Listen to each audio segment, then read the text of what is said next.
Saludos a todos los seguidores del canal Chagamat. Cha significa tú en masculino y Shabmat es la forma corta de decir Sebastián Mateo. Mi nombre en la lengua maya Canjobal, y lo uso porque jamás debemos de olvidar nuestra lengua ancestral. Acompáñame a viajar en el tiempo 5 siglos atrás para descubrir nuestras raíces. Los mayas ocuparon un vasto territorio que hoy abarca el sureste de México, Guatemala, Belice, una parte de Honduras y una parte de El Salvador. Y las ruinas mayas son los testigos visibles hasta el día de hoy. Esta gran historia cambió para siempre con la llegada de los conquistadores españoles, liderados por Pedro de Alvarado, y la caída del gran héroe y líder maya quiché Tecún Umán en el año 1524. Y es importante recordar que dentro de ese vasto territorio maya todavía seguimos existiendo como etnia y nuestro idioma sigue completamente vivo, siendo el idioma actual del pueblo como un 99.9% Canjobal en el presente.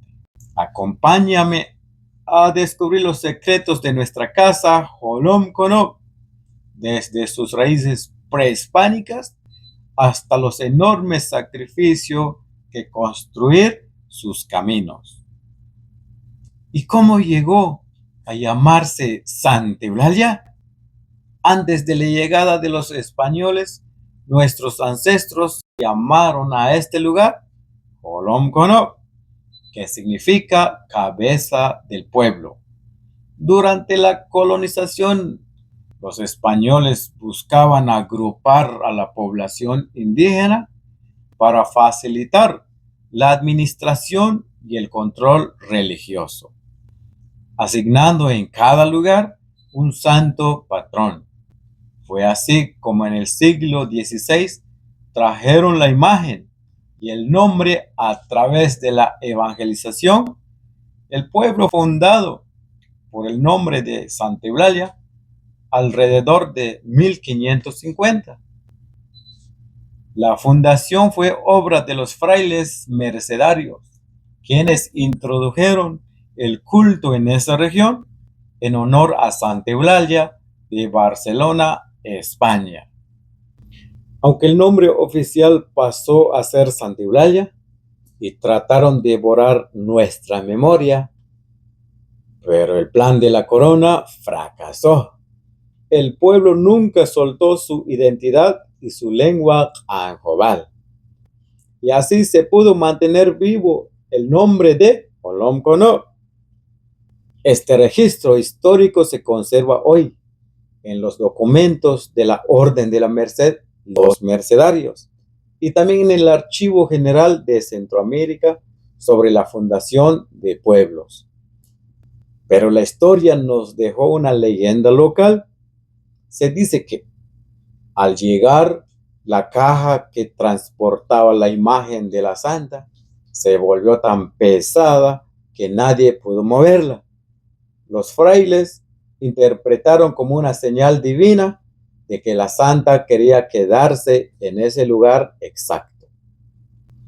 Así fue como pudieron apoderarse de la voluntad de la gente para que creyera lo que les enseñaba, sembrando la idea de que la santa era, desde ese momento, la madre del pueblo.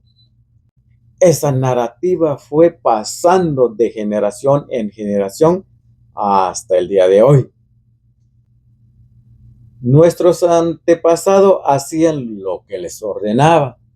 Fueron obligados a aceptar la religión y sometidos a trabajos forzados bajo un sistema de servidumbre para el sustento de los monasterios bajo el estricto control de los mercedarios. Nuestra gente fue forzada a cargar enormes piedras desde lejos para construir la iglesia en el corazón del pueblo.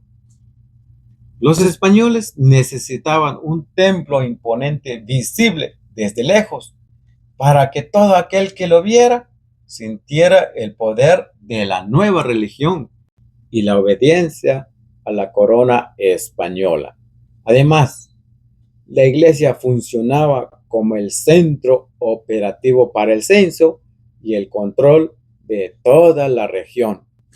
Sin embargo, aunque los frailes impusieron esa nueva fe, nuestros ancestros anjobales jamás dejaron de celebrar sus costumbres y tradiciones. Ellos continuaron haciendo sus penitencias y rituales sagrados a la tierra y a los elementos de la naturaleza. Aunque ellos iban a la iglesia, ya después hacían sus rituales aparte. Cuando supieron los frailes, prohibieron esa práctica. Pero al ver que era imposible eliminarlo, los religiosos terminaron aceptándola, permitiendo que las costumbres se mezclaran con la religión que los españoles lo impusieron al pueblo. Para mantener a los frailes, también se despojó al pueblo de tierras fértiles destinadas a la cosecha y al ganado. Por eso, hasta el día de hoy podemos ver que los terrenos históricos de las parroquias siguen siendo tan vastos. Cabe aclarar que aquella primera iglesia que construyeron nuestros ancestros, en ese tiempo no es la misma estructura que estuvo en pie desde el 2008. Aunque el espacio y su enorme histórico sigue siendo lo mismo. La tradición oral, lo que los abuelos contaron de generación en generación y lo que los libros de historia callan. Durante siglos, los colonizadores españoles obligaron a nuestra gente a trabajo más duro, utilizándolos literalmente como animales de carga. Nuestros ancestros tenían que llevar a la espalda el equipaje, las mercancías de los españoles, sus hijos, incluso a los adultos, una caminata desde Santa Eulalia hasta Huehuetenango y viceversa. Un doloroso viaje de 3 a 4 días a pie, solo porque vieron en el pueblo maya una fuerza resistente. Pero ese sufrimiento no fue en vano. El esfuerzo y la resistencia de ellos son la razón por la cual nosotros hoy en día existimos y seguimos hablando nuestra lengua anjobal e incluso estando en el extranjero. Bueno, rayo que un cualiticala y la bili hay una itila, bueno, un caule cule justo que suena el jahe. Así que, paisanos, no nos avergoncemos de hablar jamás nuestro idioma anjobal, donde quiera que nos encontremos hoy. De la misma manera que los demás hablan sus propios idiomas frente a nosotros. Se tocha no tan hecho hablar. Ahorita el chajo es chamblin calle. Nuestra lengua es resistencia. Y siglos más tarde, ¿cómo llegó la carretera a Santa Eulalia? Aquí tengo un testimonio directo heredado por el padre de mi padre. Mi abuelo contaba que le obligaron a bajar a trabajar por cuadrilla en el tramo que va desde Paquish hasta Captín. Hacían turnos por semanas, durmiendo bajo el frío o en cuevas, soportando el frío intenso y despiadado de la Sierra de los Cuchumatanes, lejos de sus hogares. Esto ocurrió durante los gobiernos de Juan José Arévalo y Jacobo Arbenz entre 1945 y 1952. Mi padre, quien nació justamente en esos años, creció viendo y escuchando los relatos de esas duras jornadas. Él es el puente vivo que me permite hoy contarles esta historia a ustedes. Y estoy seguro de que muchos de los que ven este video también escucharon a sus propios abuelos contar testimonios similares. Años más tarde, en el gobierno de Carlos Arana, en 1970, cuando finalmente llegó la maquinaria pesada, cambiando para siempre la trayectoria de la obra. Esas máquinas continuaron la obra que se había quedado detenida y completaron el camino que nuestros abuelos habían empezado a golpe de mano y sudor tiempos atrás. Mientras avanzaba la carretera, los camiones que llevaban a nuestra gente a trabajar a las costas del país solo podían llegar hasta San Juan Ixcoy y el resto se hacía a pie, hasta que la carretera conectó por fin a Santa Eulalia y abrió las puertas de Jolonconop al mundo. ¿Se imaginan un momento cómo reaccionaron nuestros abuelos al ver esos enormes maquinarias y los primeros automóviles? Eran cosas que jamás en su vida habían visto. Y aunque al principio era una ruta de terracería muy peligrosa, trajeron consigo la facilidad de viajar. Gobierno tras gobierno prometieron mejorarla y pasaron muchísimos años hasta que hoy por fin podemos ver una gran diferencia. Para terminar, quiero compartirles una nota muy personal sobre la tradición narrativa de la Santa Eulalia. Cuando yo era niño, escuchaba a los mayores decir con mucha devoción que la Santa era nuestra madre biológica y que fue la primera mujer de fundar el pueblo. Yo me quedaba pensando en eso, pero como siempre he sido muy curioso, me hacía muchas preguntas.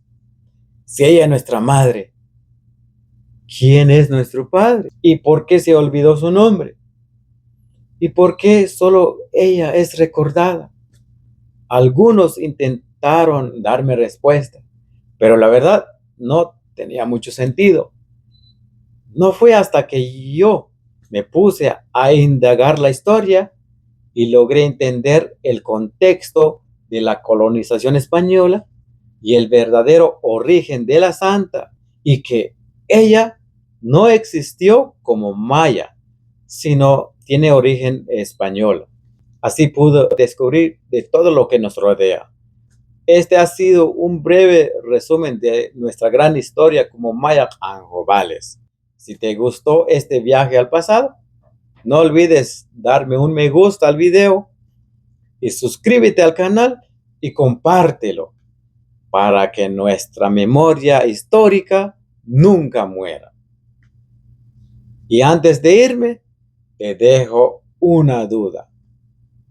¿Sabías de dónde proviene la palabra Guatemala? ¿Será que realmente es una palabra maya? Nos vemos en la próxima historia.